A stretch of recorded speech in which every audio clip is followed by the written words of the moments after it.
ముందుగా మీకు మీ కుటుంబ సభ్యులందరికీ కూడా శ్రీరామనవమి శుభాకాంక్షలు. నేను ఈ ఛానల్ని కొత్తగా స్టార్ట్ చేశానండి. పొద్దున లేచింది మొదలు బయట ఇల్లు గుమ్మాలన్నీ ఒత్తేసుకున్న తర్వాత ముగ్గు పెట్టేసి గడపకి పూజ కూడా ప్రారంభించి పూజ కూడా పూర్తి చేసేసాను. పూజ పూర్తయ్యేలోపు నేను కొన్ని పనులు అయితే చేయాల్సినవి ఉన్నాయి కదా, వాటి కోసం అయితే నైవేద్యాల కోసం ప్రిపరేషన్ అయితే చేసుకున్నాను. మీరు కూడా వడపప్పు, పానకం అలాగే చలివిడి చేయాలి అనుకుంటే చలివిడి, వడపప్పు, పానకం ఈ మూడు కూడా మనం శ్రీరామనవమికి రాముల వారికి నైవేద్యం పెడతాం కదా, ఈ మూడు కూడా మీరు తయారు చేసుకోవాలి అంటే ఈ వీడియో చూడండి, ఈజీగా తయారు చేసుకోవచ్చు. ముందుగా నేను ఒక గ్లాస్ బియ్యాన్ని అయితే నానబెట్టుకున్నానండి. ఒక గంట ముందైతే ఈ విధంగా నానబెట్టుకొని పక్కన పెట్టుకోవాలి. దాని మూలంగా బియ్యం బాగా నాని మనకి చలివిడి ఈజీగా మంచిగా దాని నుంచి వచ్చే ఉరుము కూడాను బాగుంటుందండి. దాన్ని అలా నానబెట్టుకొని పక్కన పెట్టేసుకోవాలి. ముందుగా ఇలా నానబెట్టుకోవడం వల్ల మనకి చాలా ప్రయోజనాలు ఉన్నాయి. అరగంటే చాలామంది నానబెడుతూ ఉంటారు. ఆ విధంగా నానబెట్టకుండా గంట ముందు నానబెట్టుకున్నారంటే మనకి దాని పిండి కూడా చాలా బాగా మృదువుగా వస్తుంది. మనకి చలివిడి కూడా మెత్తగా ఉంటుంది. అలాగే వడపప్పు కోసం మనం అదేనండి పెసరపప్పు ఉంటుంది కదా, దాంతోనే మనం వడపప్పు చేస్తాము. ఆ వడపప్పు కోసం పెసరపప్పును అలా నానబెట్టుకొని పక్కన పెట్టుకోవాలండి. వీటన్నిటినీ కూడాను గంట నానబెట్టుకుంటే చాలా బాగుంటుంది.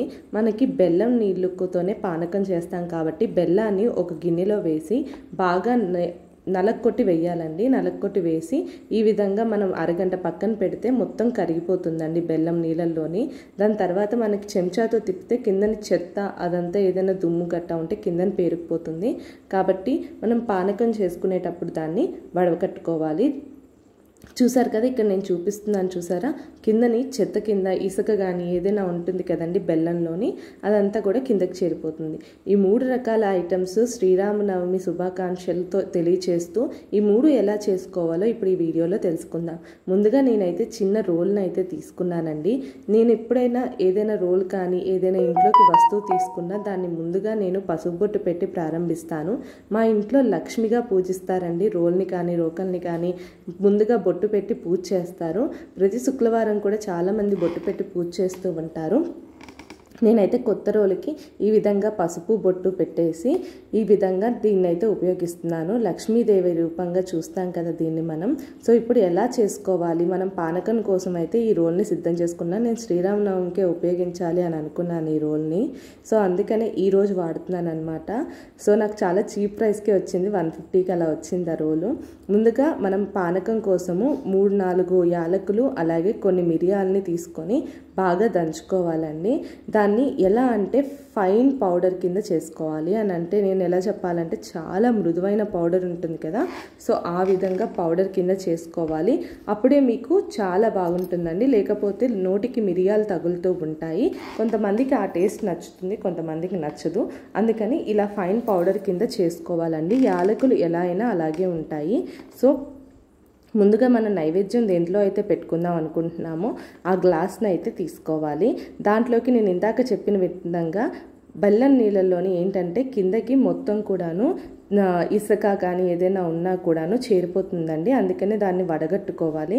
మనకు కావాల్సిన బెల్లం నీళ్ళని మనం ఆ గ్లాసులోకి వడగట్టుకొని నైవేద్యం ఏదైతే చేద్దాం అనుకుంటున్నామో దాంట్లోకి వడగట్టుకొని అందులో ముందుగా మనం ఫైన్ పౌడర్ చేసుకున్నది ఉంది కదండి, అలాగే దాంట్లో ఫైన్ పౌడర్ కింద ఏమేమి చేసుకున్నాం, మిరియాలు, కొంచెం యాలకులు, ఆ రెండింటిని కూడా వేసుకోండి. కొంతమంది సొంటి కూడా వేసుకుంటారు. మీ దగ్గర ఉంటే చిటికెడు సొంటి కూడా వేసుకోండి. చాలా అద్భుతంగా టేస్ట్ ఉంటుంది. నా దగ్గర ఇప్పుడు అవైలబుల్గా సొంటి లేదు కాబట్టి నేను వేసుకోలేదు. అలాగే 4 తులసాకుల్ని కూడా మర్చిపోకుండా వేసుకోండి. 4 తులసాకుల్ని కూడా వేసుకున్న తర్వాత ఒక చెంచాతోని మొత్తము మనకి అన్ని విధాలుగా కలిసేలాగా కలుపుకోండి. ఇక్కడ నేను చూపిస్తున్న విధంగా కలుపుకున్నారంటే మనకి పానకం అనేది రెడీ అయిపోతుంది. శ్రీరామనవమికి చాలా గుళ్ళల్లోని ఈ విధంగానే పానకాన్ని అయితే తయారు చేస్తూ ఉంటారు. కాబట్టి నైవేద్యం కోసం నేను కూడా పానకాన్ని సిద్ధం చేసుకున్నాను. మీరు కూడా ఈ విధంగా సిద్ధం చేసుకోండి. చాలామంది వడపప్పు చలవ అంటూ ఉంటారు. అందుకనే వేసవి కాలంలో వడపప్పుని కూడా ఎక్కువగా ఉపయోగిస్తూ ఉంటారు. అదేనండి పెసరపప్పుని. సో అది నార్మల్గా కాకుండా నానబెట్టుకున్నాం కదా, నీరంతా ఓడిపోయేలా ఉండాలండి, లేకపోతే నీరు అయిపోతుంది. మనం నైవేద్యం పెట్టేలోపే నీరంతా కూడాను కరిగిపోతుంది అనమాట, మొత్తం నీరుగా ఉంటుంది, అప్పుడు బాగుండదండి. అందుకనే కాసేపు వడగట్టుకున్నాను. ఈ విధంగా జల్లిల్లో వేసి వడగట్టుకున్నారు అని అంటే ఒక 10 నిమిషాలు 5 నిమిషాలు ఈ విధంగా వాటర్ అంతా పోతుంది. మీరు ఒకటేసారి ఒక బౌల్లోకి ఎందులో అయితే నైవేద్యం పెట్టుకుందాం అనుకుంటున్నారో ఆ నైవేద్యం బౌల్లోకి అయితే నేను తీసేసుకుంటున్నాను డైరెక్ట్గాను. ఇలా చెంచాతో తీయడం వల్ల ఏంటి అని అంటే కనుక ఎక్కడైనా నీరు ఉండిపోతే కనుక అది కిందకి కారిపోతుంది. సో అందుకే నేను చెంచాతోని అందులో అయితే వేసేసుకుంటున్నాను. వడపప్పు చేయడం చాలా ఈజీ అండి. పానకానికైనా కూడాను కొన్ని ఐటమ్స్ ఉండాలి, కానీ వడపప్పుకైతే పంచదార ఒక్కటి ఉంటే సరిపోతుందండి. పెసరపప్పు కాసింత ఉంటే సరిపోతుంది ఈ వడపప్పు చేయడానికి. ఇందులోని కాసింత పంచదారనైతే ఇప్పుడు వేసుకుందాం. పంచదార వేస్తేనేనండి కొబ్బరి కూడా వేసుకుంటారు చాలామంది. నేను పంచదార ఎప్పుడు వేస్ట్ చేయడం మాకు అలవాటు, అందుకని నేను పంచదార మాత్రమే అందులో వేస్తున్నాను. వడపప్పు కూడా మనకిప్పుడు సిద్ధంగా ఉందండి. రాములవారి ప్రసాదం చేయడం చాలా సులువైన పద్ధతి అండి. వడపప్పు, చలివిడి, పానకం చేయడం ఎంతో కష్టమని చాలామంది అనుకుంటూ ఉంటారు. వంట రాని వాళ్ళు కూడా ఈజీగా చేసుకోవచ్చు.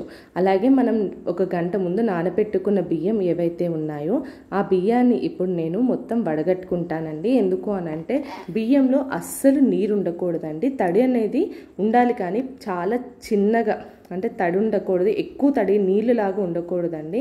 దాన్ని అయితే నేను వడగట్టుకున్నాను.